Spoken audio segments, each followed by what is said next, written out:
না মই মৰাণ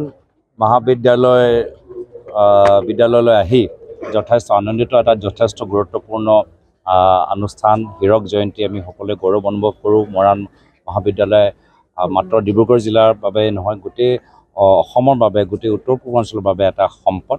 আৰু এই মহাবিদ্যালয় আৰু আগবাঢ়ি যাওক আৰু গৱেষণাৰ এটা কেন্দ্ৰ হিচাপে তেওঁ আৰু আগবাঢ়ি যাওক, এয়া আমাৰ মনৰ কামনা। মুকলি ভাষণত আপোনাৰ অসমৰ প্ৰধানিক তিনিটাকৈ বিষয়ে না, আজি আমি এজন ৰাজনীতিবিদ হিচাপে যেতিয়া আমি পাৰ্লামেণ্টলৈ যাওঁ বা বিদেশত আমি বিভিন্ন চৰকাৰৰ প্ৰতিনিধিসকলৰ লগত আমি যেতিয়া আলাপ আলোচনা কৰোঁ, তেতিয়া আমি দেখা পাইছোঁ যে প্ৰত্যেক দেশৰ ভিতৰত একেই তিনিটা ডাঙৰ ডাঙৰ সমস্যাৰ ওপৰত আলাপ আলোচনা চলি আছে বা নতুন ধৰণৰ নীতিবোৰ ওপৰত, নতুন ধৰণৰ আইন ওপৰত চিন্তা কৰা গৈছে। প্ৰথমটো হৈছে যে আজি আৰ্থিকভাৱে আজি এটা নতুন আমাক অৰ্থনৈতিক নীতিৰ প্ৰয়োজন আছে, যি নীতি আমি যোৱা 10-15 বছৰৰ পৰা আমি পালন কৰি আছোঁ বা ব্যৱহাৰ কৰি আছোঁ, তাৰ জৰিয়তে আমাৰ ডাঙৰ ডাঙৰ company Amazon, Google, Walmart, Apple আৰু ডাঙৰ হৈ গৈছে। বা ভাৰতৰ ক্ষেত্ৰত আদানী, আম্বানী আৰু তেওঁলোকৰ সফলতা লাভ কৰিছে। আটাইতকৈ বেছি এতিয়া বিলিয়নিয়াৰ অৰবপতি, কৰোৰপতি সংখ্যা বৃদ্ধি পাইছে।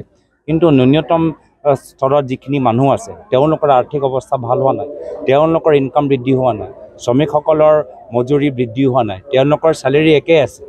যিদৰে মানে ডাঙৰ ডাঙৰ কোম্পানীসকলৰ, ডাঙৰ ডাঙৰ CEO-সকলৰ আজি বোনাছ, ষ্টক অপশ্যন পোৱাৰ পিছত তেওঁলোকৰ যিদৰে উন্নতি, চেলেৰিৰ ক্ষেত্ৰত যদি আপুনি এজন চৰকাৰী চাকৰিয়ালক সোধে বা এজন শ্ৰমিকক সোধে, তেওঁলোকৰ ৱেজেছৰ ক্ষেত্ৰত, চেলেৰিৰ ক্ষেত্ৰত, দৰমহাৰ ক্ষেত্ৰত সেই ধৰণৰ বৃদ্ধি হোৱা নাই।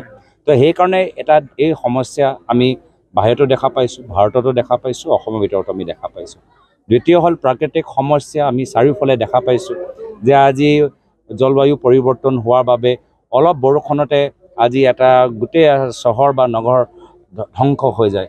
15 মিনিটৰ বৰষুণত গুৱাহাটী মানুহ ওলাব পৰা নাই। ডিব্ৰুগড়ত আমি দেখা পালোঁ যে আজি ডিব্ৰুগড়ত অপৰিকল্পিত নিৰ্মাণৰ কামবোৰ চলি থকাৰ বাবে আজি কেনেদৰে পানী মানুহৰ ঘৰত সোমাইছে।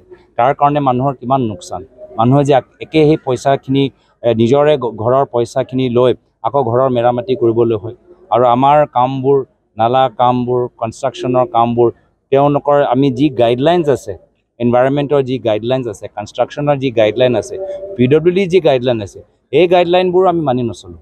আজি গুৱাহাটীৰ ভিতৰত বায়ু প্ৰদূষণ বৃদ্ধি হোৱাৰ ডাঙৰ কাৰণ হৈছে যে ডাঙৰ ডাঙৰ যে ফ্লাইঅভাৰ বনাই আছে, তাত PWD বিভাগে যি কনষ্ট্ৰাকশ্যনৰ গাইডলাইন মানিব লাগে, তেওঁলোকে গাইডলাইনবোৰ মানি লোৱা নাই। যাৰ ফলত এই প্ৰদূষণৰ প্ৰভাৱ কাৰ ওপৰত পৰে? আমাৰ এষ্টামা পেচেণ্টৰ ওপৰত পৰে, বয়োজ্যেষ্ঠসকলৰ ওপৰত পৰে, আমাৰ কেঁচুৱাল সৰু ল'ৰা ছোৱালীৰ ওপৰত পৰে। আৰু তৃতীয় আমাৰ সমস্যা হৈছে যে আমাৰ সমাজৰ মাজত যি এটা সমন্বয়, যি এটা পৰিৱেশ আছিলে, সেই সমন্বয় পৰিৱেশটো আমি ক'ৰবাত ন ক'ৰবাত আমাৰ হেৰুৱাইছোঁ। তাৰ সামাজিক মাধ্যম তাৰ এটা ভূমিকা গ্ৰহণ কৰিছে, ৰাজনৈতিক চিন্তাধাৰা এটা ভূমিকা গ্ৰহণ কৰিছে। আমি কৈছোঁ, আমি আমাৰ অসমৰ যদি বুৰঞ্জী চাওঁ, চাওলুং চুকাফাৰ যিদৰে সকলোকে একগোট কৰিলে, বৰ অসম গঢ়ি তোলে, আমি আজি নৱপ্ৰজন্ম হিচাপে আমাৰ সেই একে দায়িত্ব প্ৰত্যেকজনে ল'ব লাগিব যে আমি বৰ অসমৰ মাজত আকৌ আগৰ দৰে আমাৰ সমন্বয় এটা পৰিৱেশ গঢ়ি তোলোঁ। এই তিনিটা সমস্যা কাৰণৰ ক্ষেত্ৰত আমাৰ বিদ্যালয়, মহাবিদ্যালয়, গৱেষকসকলৰ, শিক্ষকসকলৰ, ছাত্ৰ সমাজৰ যথেষ্ট গুৰুত্বপূৰ্ণ ভূমিকা আছে। আৰু এজন ৰাজনীতিবিদ হিচাপে তেওঁলোকৰ সহযোগিতা মই পৰৱৰ্তী সময়ত কামনা কৰিছোঁ। হাৰিয়ানা আৰু জম্মু কাশ্মীৰৰ ফলাফল চাওক, জম্মু কাশ্মীৰত বহুদিনৰ পিছত নিৰ্বাচন হ'ল। নিৰ্বাচনৰ পিছত আমি তাত যে যি ধৰণৰ ফলাফল আমি যিদৰে লাভ কৰিলোঁ, সেয়া লৈ আমি সন্তুষ্ট। একেৰাহে হাৰিয়ানাত আমি ফলাফলৰ লগত সন্তুষ্ট নহয়। ফলাফল যিদৰে এক্সিট পল ওলাইছিলে, এক্সিট পল দৰে আমাৰো আমাৰ গ্ৰাউণ্ড ফিডবেক আছিলে।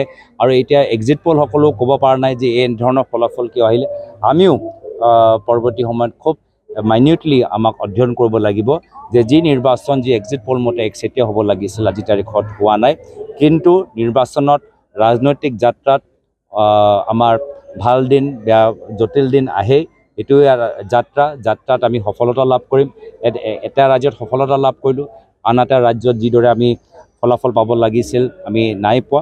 আমি আগবাঢ়ি যাম আৰু এনেদৰে আমি ৰাইজৰ মাজত এই দুটা ৰাজ্যৰ পৰা কিছু শিক্ষা গ্ৰহণ কৰি পৰৱৰ্তী সময়ত অসমত আমাৰ অহা বিধানসভাত আমি হাৰিয়ানাৰ পৰা আমি কি শিকিব পাৰোঁ, জম্মু কাশ্মীৰৰ ফলাফলৰ পৰা আমি কি শিকিব পাৰোঁ, সেইখিনি যে সফলতা বা বিফলতাৰ তেওঁলোকৰ যে ভুল হ'ল বা তেওঁলোকৰ যে সফলতা লাভ কৰিলে দুটা ৰাজ্যৰ নিৰ্বাচনৰ পৰা শিক্ষা লৈ আমি অহা বিধানসভা নিৰ্বাচনত অসমত আমি সেই শিক্ষাত লৈ আমি আগবাঢ়ি যাম।